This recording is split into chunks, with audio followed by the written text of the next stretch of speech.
Então, ó, vamos continuar aqui, falando aqui dos leucócitos, né? Quando a gente fala dos leucócitos, eu falei para vocês, né, que ele tem aquele valor de 4 a 11 mil, né, que esse valor é um valor do somatório dos leucócitos, a soma de todos os leucócitos. E que na maioria dos leucogramas vão aparecer diversos valores, né, diversos leucócitos, mas existem os cinco principais. Esses cinco principais é o que a gente tem que verificar e conhecer cada um deles e saber o que é que ele representa, quando ele está aumentado ou quando ele está diminuído. Aqui são os neutrófilos, os eosinófilos, os basófilos, os linfócitos e os monócitos. Quando a gente estuda a imunologia, tem um cidadão, né, uma célula de defesa que é muito conhecida, que são os macrófagos. Os macrófagos, eles não estão presentes aqui no leucograma. Alguém sabe por quê? Tenho certeza que todo mundo já estudou e já viu falar do macrófago. Ele é uma das primeiras defesas que a gente tem quando tem alguma infecção, quando tem algum corte e entra uma bactéria na pele. Uma das primeiras células de defesa que vai combater essa infecção são os macrófagos. Mas por que que eles não aparecem aqui no sangue? Quer saber responder? É uma resposta bem óbvia. Por que que o macrófago não aparece no sangue? Porque ele não está no sangue. É uma resposta bem óbvia. Os macrófagos, a gente tem os neutrófilos, né? Os neutrófilos, eles estão presentes no sangue.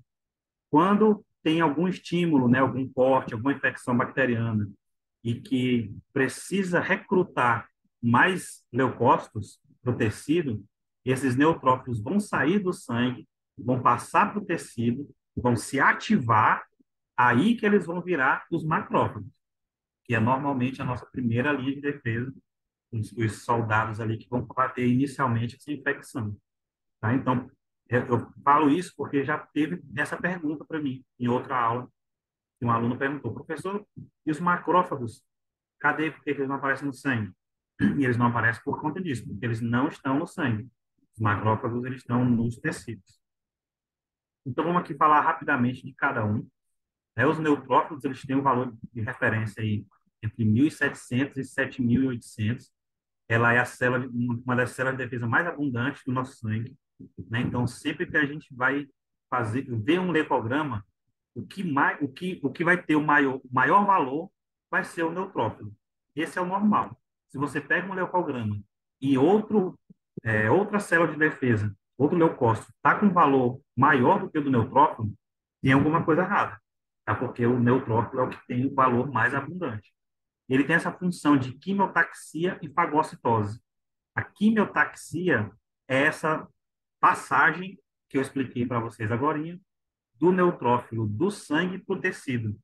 Ele vai passar do sangue para o tecido e lá ele vai se ativar, virar um macrófago, e o macrófago vai combater as bactérias e vírus, né, através do processo de fagocitose, um processo de digestão celular. Ele vai literalmente comer ali a bactéria. Eles representam aí a primeira linha de defesa contra infecções bacterianas, e no sangue periférico ele tem uma meia-vida de 6 a 10 horas. Né? Então, os neutrófilos eles morrem bem rapidinho. Né? De 6 a 10 horas, esses neutrófilos eles vão estar aí nascendo e morrendo, nascendo, combatendo infecção e morrendo. Por que assim 6 horas a 10 horas? Parece pouco tempo, né? Mas imaginem que constantemente nós estamos sendo atacados por vários agentes patogênicos, né? Na nossa respiração, na nossa alimentação, no tato, em tudo que a gente faz, né, no nosso corpo, constantemente a gente está entrando em contato com vários agentes patogênicos, com vários é, componentes estranhos para o nosso corpo. Então, constantemente os neutrófilos estão fazendo esse processo aí de quimiotaxia, estão se convertendo em macrófagos, e estão aí virando os macrófagos para combater. Por isso que a meia-vida dele é bem rápida, ele se renova bem rápido. Os eosinófilos, um dos principais marcadores dele, como eu já adiantei para vocês também na primeira parte da aula, é a defesa contra parasitas.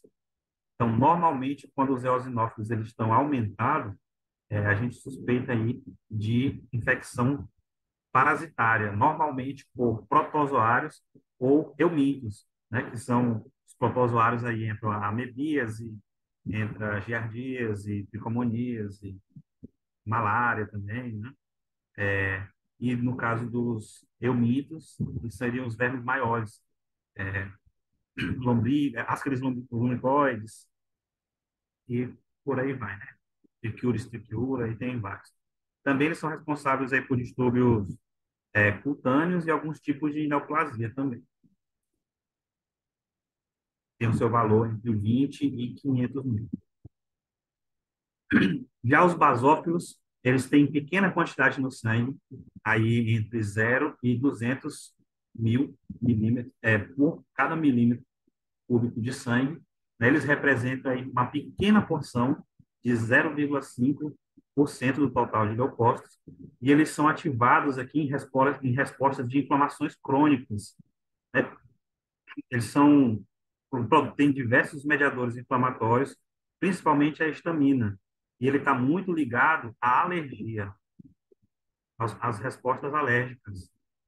Então, normalmente, quando aquela pessoa que é cheia de alergia, que tem várias alergias alimentares, e se alimentou da alergia, ficou com calor da alergia, colocou uma roupa que estava um pouco empoeirada, já dá alguma alergia, já dá aquela coceira, um dos principais responsáveis por isso são os basófilos, porque eles armazenam e liberam muita histamina.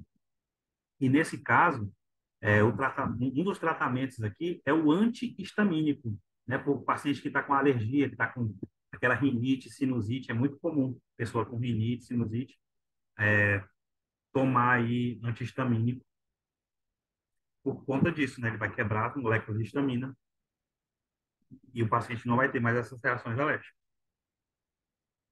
Os linfócitos, o linfócito eu costumo comparar ele com o general. Ele é um general, é o homem da inteligência. Ele não ataca diretamente, né? A maioria dos linfócitos, eles não vão atacar diretamente os agentes patogênicos, né? As bactérias, os fungos, eles não atacam diretamente, eles basicamente dão ordens, né? A não ser o linfócito T. Ele é como se fosse um general de guerra. Mas a maioria dos linfócitos, que são os linfócitos, a gente tem os linfócitos T e os linfócitos C, né? Eles são esses que vão receber e fazer o reconhecimento. Então, eles têm aí uma grande quantidade também, entre 1.000 e 4.500 milímetros, entre 1.000 e 4.500 unidades por milímetros cúbicos de sangue. Eles são o segundo tipo mais abundante de glóbulos brancos. Eles representam aí de 15 a 45% de leucócitos no sangue. Os linfócitos são as células que fazem reconhecimento de organismos estranhos, iniciando o processo de ativação do sistema imune. E, como eu falei para vocês, é uma das células que são muito atacadas aí pelos vírus, principalmente o vírus do HIV. Ele vai aí corromper os linfócitos T, tá? Vai corromper os linfócitos T.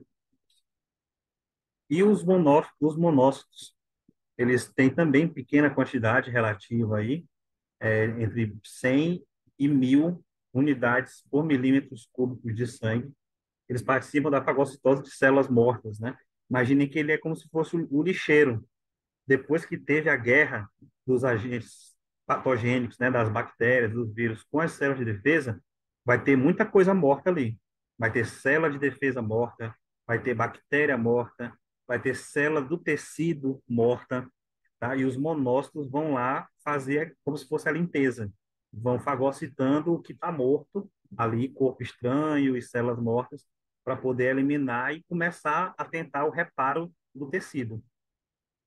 É, vai ter uma regulação em outras funções também, participa da reação inflamatória, né? Como ele vai fazendo essa fagocitose aqui de células mortas, ele vai liberando citocinas inflamatórias e tem estudos falando aí que ele vai, como ele participa dessa destruição de células mortas, estão tendo estudos até em estágios avançados em relação ao uso dos monócitos para destruição de células tumorais, né? Porque ele tem essa capacidade. Normalmente, a nossa célula de defesa não ataca o nosso próprio organismo.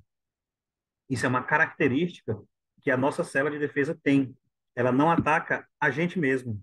Quando isso acontece, por alguma disfunção, é o que a gente chama de doença autoimune. Então, as doenças autoimunes nada mais é do que o nosso sistema de defesa está descoordenado, que ele está atacando o próprio paciente. Por exemplo, na artrite reumatoide, as células de defesa estão atacando as articulações, tá? Mas não é outra doença, não é outro agente, não é um vírus ou uma bactéria, nada. São as células de defesa do próprio paciente. Tá? Então, por que que nós não atacamos o câncer? Com certeza, muita gente já se pensou isso. Eu acredito que até vocês. Câncer não é uma coisa ruim, não é uma massa que está crescendo.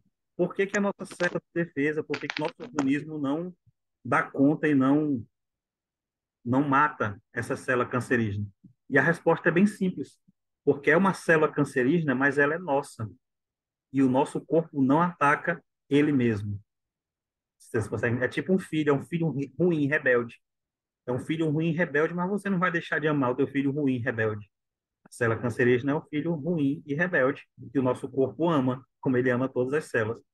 Tanto que qual é um dos principais tratamentos para o câncer? É a quimioterapia, né? O que é que a quimioterapia faz? Ela diminui a imunidade, ela diminui essa capacidade do sistema imune, essa inteligência do sistema imune, dele reconhecer as próprias células. Então, a quimioterapia vai diminuir a atividade do sistema imune e que essas células de defesa vão atacar as células cancerígenas. Só que elas atacam as células cancerígenas, mas também atacam as células boas. Podem atacar as células boas.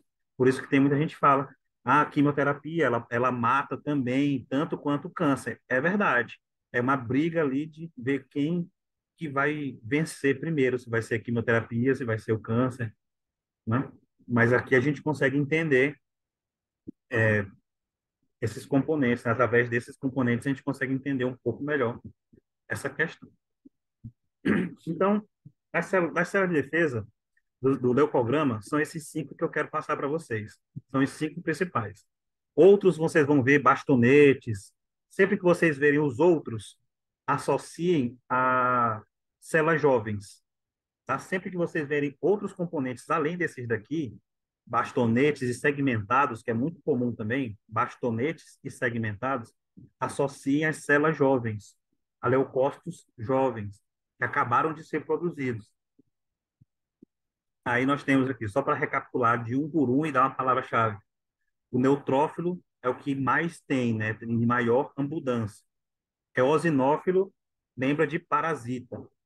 Parasita e alergia de leve, né, mas é mais parasita mesmo. Basófilo, alergia. Então, o paciente está lá com o seu hemograma e o leucograma deu alterado, com um aumento dos basófilos. A gente sabe que esse paciente tem uma reação inflamatória, ele está com alguma reação inflamatória lá, e que não é uma inflamação aguda, é uma inflamação crônica, inflamação aí arrastada já de longa data. Os linfócitos são o segundo que mais tem no nosso sangue, é o generalzão, a célula de defesa mais forte que a gente tem. E os monócitos, o faxineiro, é o que vai fazer a fagocitose de células mortas, corpos estranhos, e é os estudos aí das células tumorais também. Tranquilo? E por último, as plaquetas. A plaqueta é o mais simples de tratar, mais simples de falar, que é o menorzinho, é o menor componente celular, ele é um fragmentado de citoplasma sem núcleo, é uma célula sem núcleo, e basicamente ele vai participar da coagulação. Então, não tem muito o que se falar das plaquetas, só que o valor normal dela é entre 150 mil e 400 mil, e ele vai participar da coagulação. Então, se esse valor está aumentado, quer dizer que o paciente está coagulando sangue rápido demais. E se esse valor está diminuído, quer dizer que ele está com problema na coagulação. Então, quando esse valor está inferior a 150 mil, a gente chama de trombocitopenia, né? O paciente está com uma deficiência de trombo, de formação de trombo. Quem forma o trombo são as plaquetas, é uma agregação plaquetária junto com anel de fibrina e outros componentes que vão formar o tampão plaquetário, o trombo, né? E quando esse valor está acima de 400, aqui está 600, mas é 400. Acima de 400 mil é a trombocitose. Isso quer dizer que está coagulando rápido demais, coagulando com muita potência. Isso é bom ou é ruim? Os dois são ruins. Tá? O paciente com trombocitopenia, ele vai ter distúrbio de coagulação, ele vai ter sangramentos espontâneos. Pode sangrar a boca, a gengiva, pode sangrar dentro da cabeça, pode sangrar em órgãos internos, no rins, no estômago, pode no intestino. As feridas são difíceis de cicatrizar, de parar de sangrar. Qualquer corte, ele vai sangrar demais. Tem muita gente que tem essa patologia e ela é muito comum em paciente que teve infarto, fez seu cateterismo, ponte safena, enfim, né, pelo tratamento do infarto, e ele vai tomar medicação, tomar S, tomar Marevan, são medicações que diminuem essa agregação plaquetária. Ela diminui a atividade plaquetária e, às vezes, diminui o número de plaquetas. Tá? Então, o paciente com trombocitopenia, ele tem o maior risco de ter um sangramento. Já pacientes com trombocitose, ele tem um risco aumentado de formar trombos. E esses trombos, eles podem se soltar na corrente sanguínea e virar êmbolos, causar embolia pulmonar, que a taxa de mortalidade é altíssima, pode causar infarto agudo do miocárdio, taxa de mortalidade altíssima, pode causar acidente vascular encefálico, trombose venosa profunda, né? Então, os dois são problema. O ideal é manter aí dentro do valor normal realmente.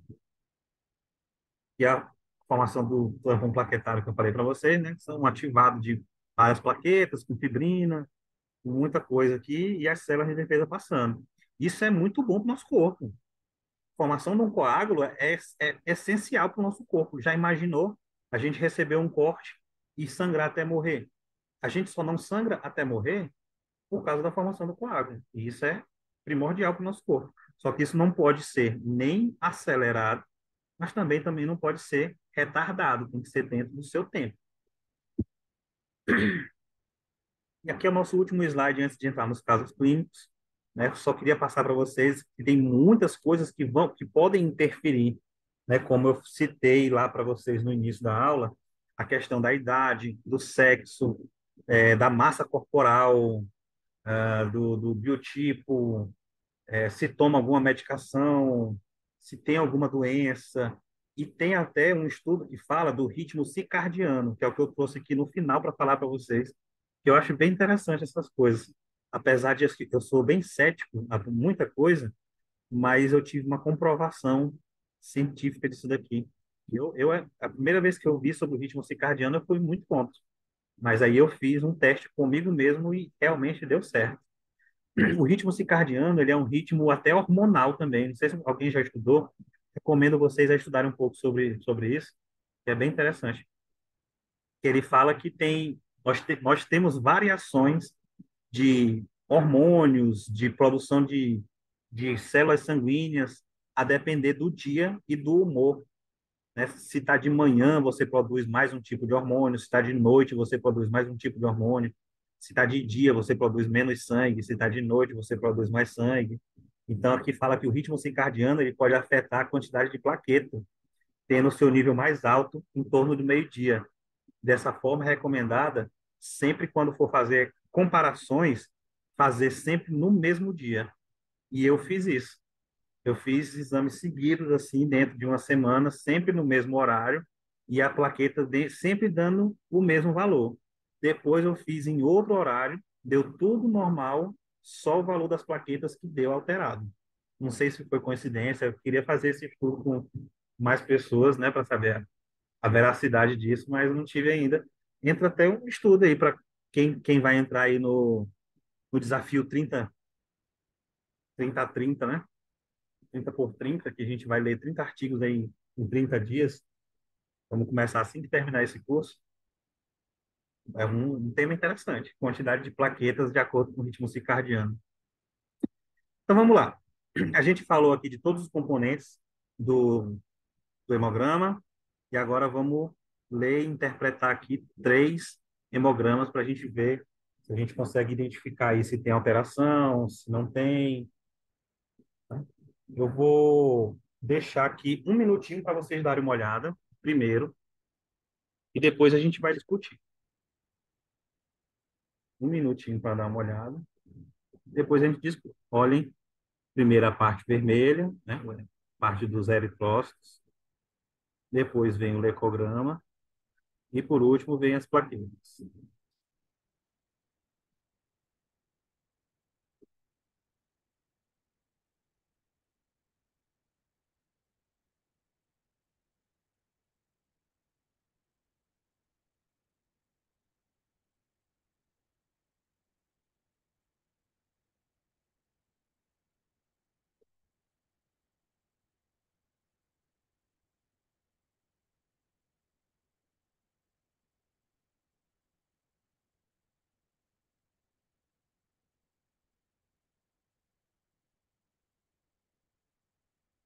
Teve uma disciplina, na minha graduação, eu não tive disciplina de exames, não. A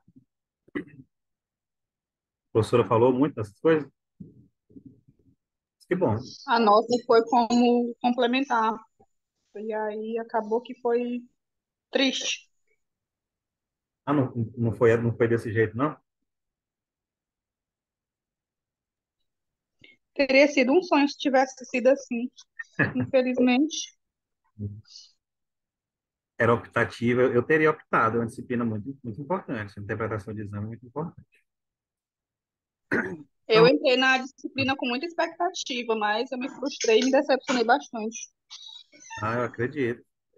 Eu entraria na disciplina também com muita expectativa, porque eu sempre gostei. Eu acho que quem pensa em ser um enfermeiro de alta performance, como vocês que estão se graduando aí, eu tenho certeza que vocês querem ser enfermeiros diferenciados, não querem ser só mais um no mercado.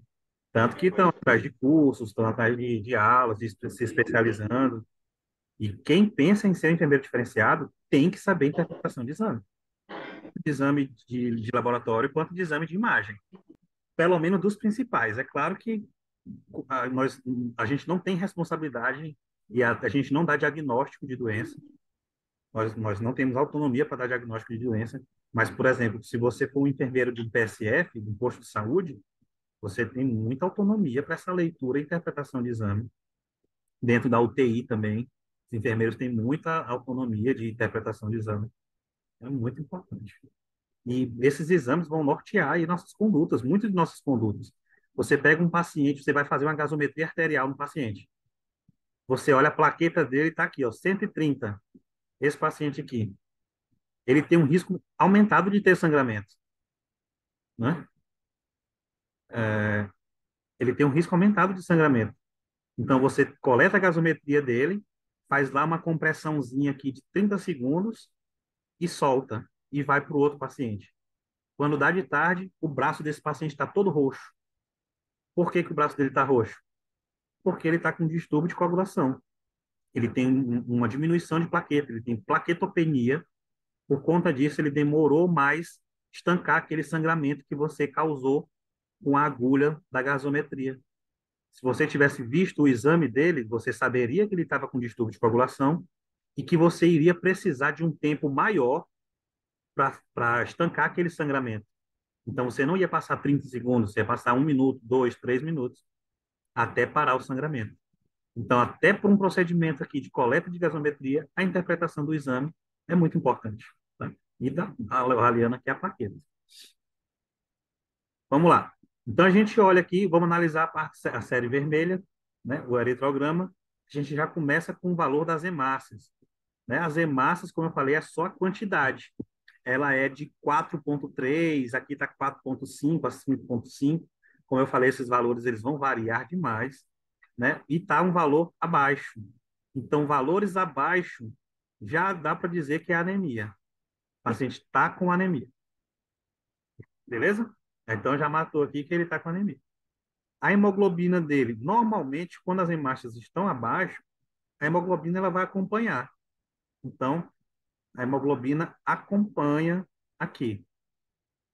Mostra aqui a proteína que está levando o oxigênio. Então, o paciente está com dificuldade, está com déficit de oxigenação tecidual. Hematócrito. Hematócrito é o quê? Concentração. A concentração está 24. Lembrem que a anemia nos estágios iniciais, o hematócrito fica normal. Inicialmente ele está normal. Aqui o hematócrito está abaixo, né? Ele é de 35 a 47, está 24. Então, a gente sabe que não é uma anemia aguda, não é algo de um sangramento que aconteceu agora, já é uma anemia de algum tempo atrás. Estou entendendo aqui a interpretação, o raciocínio? Eu já sei que o paciente tem uma anemia, ele está com um problema respiratório aqui, ele pode ter um problema respiratório, então ele vai precisar aqui, muitas das vezes, suporte de oxigênio. É uma anemia que não é de agora, é uma anemia já um pouco antiga, tá? Não é de agora. Aí vamos passar para os outros valores. VCM, volume corpuscular médio. O volume é de 80 a 100, a 112, então está aumentado. É aquela anemia em que a hemácia está cheiona, a hemácia está grande. É a anemia macrocítica. Né? Anemia macrocítica que já dá até para dizer que é uma anemia megaloblástica, que ela se apresenta dessa forma. O HCM, que é a coloração, né, tá 26, está dentro do intervalo normal, de 26 a 34, está dentro do intervalo. O CHCM aí está dentro do valor normal também, que é a concentração aqui dessa hemoglobina corpuscular média. Então, esses valores normalmente eles são bem equivalentes. A maioria dos hemogramas eles nem aparecem, ou então aparece só um dos dois. E o RDW. O RDW, que é aquele índice de variação. O índice de variação está aumentado. Ele é de 11 a 14,5. Na verdade, nem 14, é 14,5%. E está dando 16. Então, quer dizer que tem uma variação no número de hemácias. Mas isso é refletido por conta da anemia, né? Se ele está com uma anemia, tem uma pouca quantidade de hemácias, é mais fácil se diferenciar. É mais fácil você ver essa diferença, tá? É, por exemplo, você pega 1.000 japoneses. Olha a comparação que eu vou dar. Você pega 1.000 japoneses. É mais fácil você encontrar diferença nesses 1.000 de uma vez, ou se você olhasse 100. É mais fácil você achar uma diferença você olhando menos, né? Então, tendo anemia, o RDW ele tende aí a aumentar um pouquinho. Então, esse valor de 16, se tivesse tudo normal, a gente poderia pensar em câncer. Como ele está com uma anemia crônica, é relativamente normal. Apesar de estar alterado, é relativamente normal. Então, pronto. A gente fechou aqui a leitura do hemograma da série vermelha. Vamos passar para o leucograma. Leucograma começa com o número de leucócitos total, que é de 4.000 a 11.000, a maioria é 11. Né? Eu até coloquei aqui esses valores para a gente corrigir na medida que for fazendo. 11.000 e está de 3.400. 3.400 é um valor que está abaixo, né? Valor abaixo é o que a gente chama de leucopenia. Leucopenia. Quando que eu disse que pode acontecer? Se for associado a processo infeccioso, a gente pensa que é infecção viral. Tá? E vamos lá. Mielócitos, metamielócitos, bastonetes e segmentados. Esses daqui eu falei para vocês que são as células jovens. Então, olhem aqui, ó, 68% são de células jovens. 68%. Então, aqui o paciente tem algum problema infeccioso, né? Já eosinófilo 0%, que é o dos agentes parasitários. O basófilo 0%, que é o dos agentes processo de alergias, né, processo inflamatório.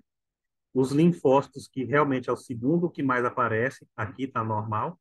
E os monócitos está dentro do normal também. Tá? Por último, a gente tem as plaquetas, que eu até já falei, está no valor de 130.000. Nesse valor de 130.000, é um valor que está abaixo, vai causar um distúrbio de coagulação, mas o 130 ainda é bem discreto. Não vai causar aquele sangramento espontâneo nem nada, não. Esses grandes sangramentos vai acontecer ali abaixo de 50.000. Vamos aqui mais um. Tem 6 minutos ainda da aula.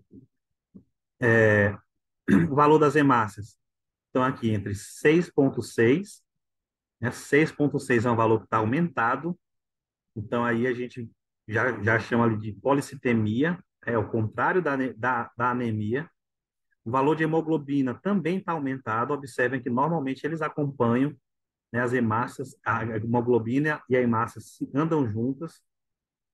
O hematócrito aumentou a sua concentração, tá? Aumentou o número de hemácias e aumentou a sua concentração, que é alguns casos de policitemia que vão acontecer. Paciente que vai fazer fez uma nova transfusão sanguínea, uma transfusão além. Paciente desidratado também, com uma desidratação bem grave, ele pode aparecer isso aqui, ele vai perder muito líquido e o sangue fica concentrado. Até tem um popular, né, um dizer popular que fala, esse chá ou esse remédio afina o sangue ou engrossa o sangue. É isso daqui, é basicamente falando do hematócrito. Isso não existe, tá? Não falem isso, que isso é totalmente errado. Não existe medicação, nem coisa que faz afinar o sangue ou engrossar o sangue. O que acontece é uma variação de concentração, ter mais plasma ou menos plasma. Tá rindo, mas com certeza você já ouviu isso, ou até já disse, né? A medicação tal afina o sangue ou engrossa o sangue. Então, não falem isso, isso é totalmente anticientífico. Não existe esse termo. O que é que acontece? A pessoa desidratou, né? Perdeu muito líquido, mas não é uma desidratação, por exemplo, de alguém que tomou cerveja e no outro dia está com sede. Não é essa desidratação. É uma desidratação grave, realmente, que eu estou falando. Ela perdeu muito líquido, uma insolação muito violenta, ou então está muitos dias sem tomar água. Nesse caso, se for fazer um hemograma, ele vai ter pouco líquido no corpo, consequentemente, pouco líquido no sangue, no plasma. Consequentemente, a quantidade de hemácias ela vai aumentar em relação à quantidade de plasma. Tá? Então, esse hematócrito vai aumentar aí também. O VCM aqui está normal, né? De 80 a 100 a 82. O HCM também está normal e o RDW também está normal. Está dentro do seu intervalo normal, né? Então, aqui a gente só tem a policitemia característica aqui desse resultado.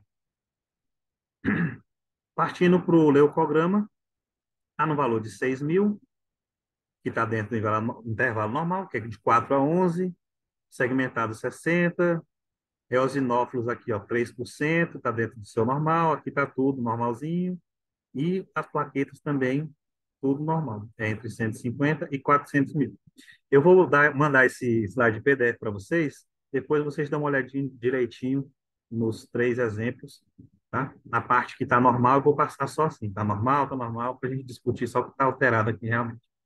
Tomar essa afina no sangue, né? Isso um mito, não é verdade. Tomar AS diminui a agregação plaquetária. Aí a pessoa vai sangrar com mais facilidade. Aí vem o dizer popular, né? Se está sangrando mais fácil é porque o sangue está mais fino. Mas não é isso. O AS, ele dificulta a agregação plaquetária.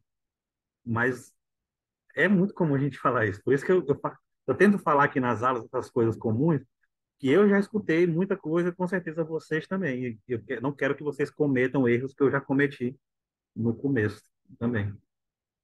E aqui o nosso último hemograma, a gente vai ver uma alteração aqui no leucograma. Olha o que eu quero mostrar para vocês. Os leucócitos estão aqui, 25.000, né? Eles estão bem aumentados, uma taxa bem aumentada, onde tem muito linfócito.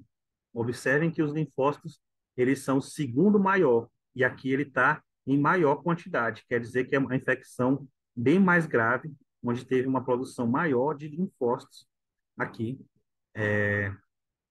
com uma discreta anemia, tá? Então, é isso, pessoal. A gente tem mais 2 minutinhos aqui antes da sala fechar. Espero que vocês tenham gostado, espero que tenham tirado muitas dúvidas. Eu vou postar os vídeos hoje ainda no grupo. Quem quiser dar uma olhadinha de novo, quem quiser perguntar, se vocês tiverem alguma pergunta, perguntem até no grupo, porque aí ajuda a movimentar. O grupo está muito parado, eu falo as coisas lá, pergunto, ninguém fala nada.